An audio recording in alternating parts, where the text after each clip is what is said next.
Hey guys, making some more progress on the 61 Beetle on the 66 chassis.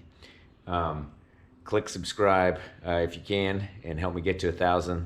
And anyway, let me show you what I got going now. So I have installed this little guy here, which is going to go under to the fuel tank. It has a shutoff. I have, of course, I have my steering column, and I received the steering wheel, which is an original off of a 67. So this now works, and it has this one.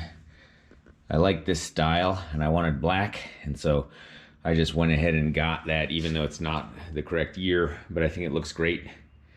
So that's the steering wheel. Then I have to order an additional screw with a spring for this because I only have two. Then I started putting in my Siless. This is the sound insulation, so I got it under both of these rear quarter panels, and I put one up on the roof. A little bit of an issue in there, but it's not going to be a big deal. I'm going to go ahead and plaster the entire roof and luggage tray area, fenders, and this the bottom here of the floor pans, plus the this, what do you call this, the tunnel. So that'll all get that Siless. Hopefully I have enough of it, but if not, I'll just order another box of it. It's not that expensive. The next thing is I got a battery. Has to be group 42, and so I ordered one, and when I ordered it, let me go around there. Annoyingly, you know, it's supposed to use this thing before I bent it. Basically, it's supposed to go under this lip here. This little thing is supposed to go under this lip, which it doesn't fit if I have the Siless plus this battery pad, so I wanted it to fit. And then this is supposed to go on here and hold it down, which it didn't reach it. So what I did is I welded, you can see here, I welded on a little piece of L, what do you call this, L iron that I had, and painted this black. It's really just rust reformer, but looks fine, it's black. And then I fabricated a whole nother piece here, which looks like this. And this piece, you can see what I did is I put these bolts in here, and this piece is going to go on here, bolt down, and it'll hold on that lip. So that's what I did as far as my battery hold down.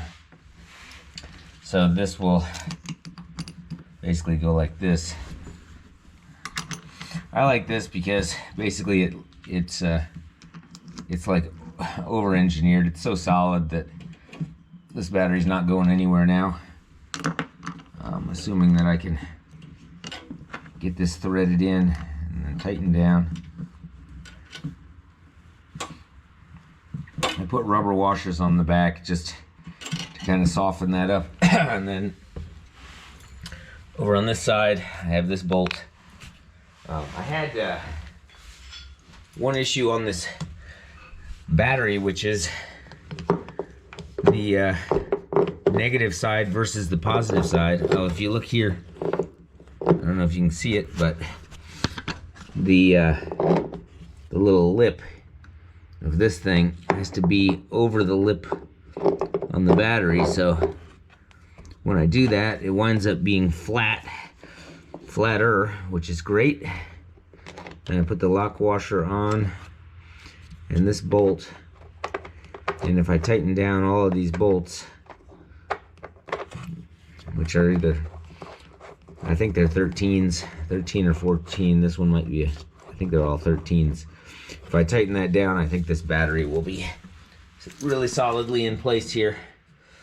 But the thing that was interesting is the battery comes off the back, the cutout for it is coming off the back.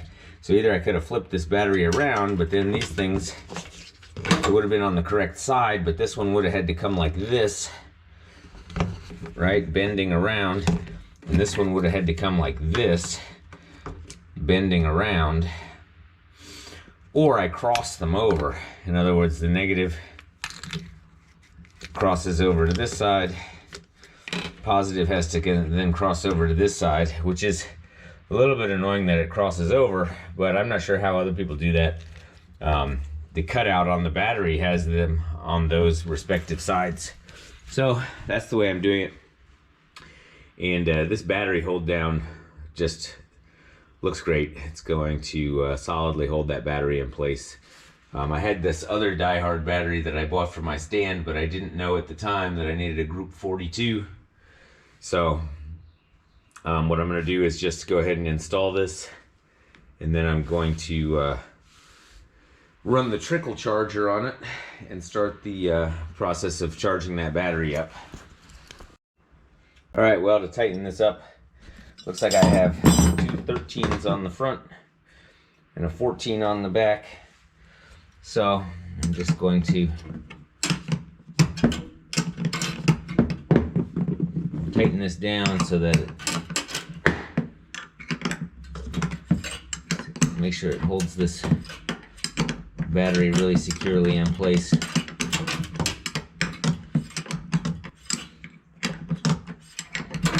I can't really get the wrench at the back side, which is why I put the rubber washer in place. So it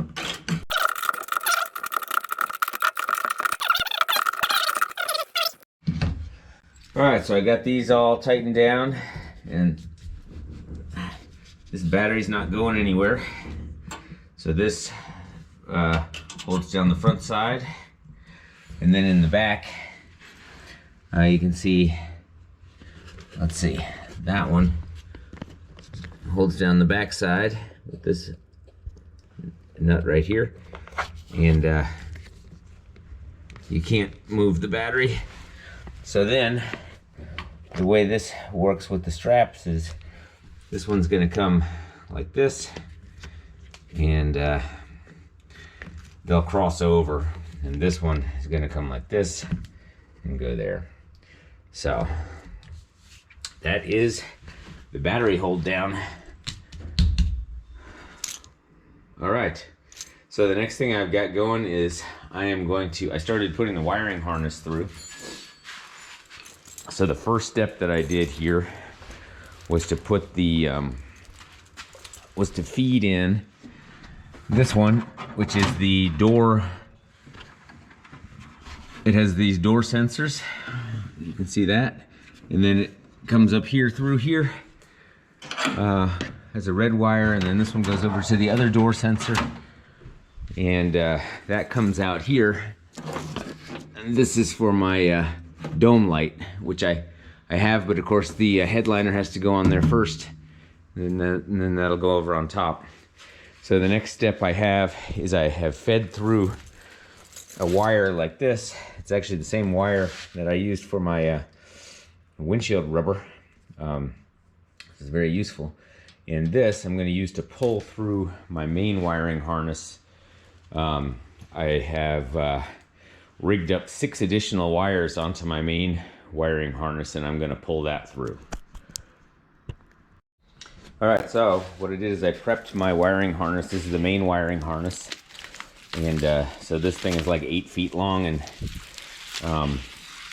what I wanted to do, because I'm putting on some additional gauges that are not on the 61, so what that means is, and I'll show you what I'm talking about in terms of gauges. So on the bus I rigged up 3 additional gauges here. So I have a tachometer, I have an oil temp, and I have an oil pressure. In addition, I have a volt and an amp meter. So, you know, I have a bunch of extra gauges that I may want to use on this. Actually, I probably will take these that I have, and then there's 2 more coming, so that's actually 5 gauges. So I have tachometer, oil temp, I'm gonna have an oil pressure, I have this, which is a volt meter, and then I was going to have an ammeter. So that's actually 5 gauges, and you need extra wires going to the back. So I didn't know exactly how many, but what I did is I went and bought wire, and this is 18 gauge wire. So I took 6 wires, black, yellow, green, blue, red, and white. And what I did is I made it extra long. It has like an extra 2 or 3 feet on the front and 2 or 3 feet on the back. I taped it all around, and what I'm gonna do is, this is the end that has to pull through to the back. So I'm not gonna do that in this video, but next video, if you wanna see the wiring harness going through, that's what I'm gonna do. I ordered a new fuse box with a new fuse box cover, because I was annoyed that my fuse box cover didn't click into place on the fuse box. So I figured, well, maybe if I buy them both from the same place, Wolfsburg West, they'll actually click into place. So, but I don't have to do the fuse box yet. This is the old fuse box that won't hold the fuse cover. In addition, I have my speedometer cable running through. I need to get my, I just need this 1 grommet here so that it won't cut my cable, and then I can actually run it through, take off the hubcap, and use my little C-clip, or E-clip, or whatever you want to call it, and then I can actually clip that into place permanently. So that is the progress. I'll also keep making progress on my Siless, and these guys here, I had, it looks like the plastic washer is a little bit broken on these clips, and I guess there's one here, there are a couple more here, so and here, so I'm not exactly sure what those holes are actually for, but I'm gonna need some more of those to plug it up. All right, well, that's the progress. Next video, well, see, check this out. See, I can actually turn the steering with my new steering wheel, new old steering wheel. And I am gonna wind up on the steering wheel. I'm gonna put something on there that is the same as this, which is a black leather. I won't put a knob on the bug, but this black leather, it just feels really nice when you're driving. So the combo of the metal shifter knob and the leather handle is really good, and I'm going to do the exact same thing on this Beetle. Okay, the last thing, I have to attach this, but I need a long screw, and I'm going to put washers in between it so that I don't snap the glove box.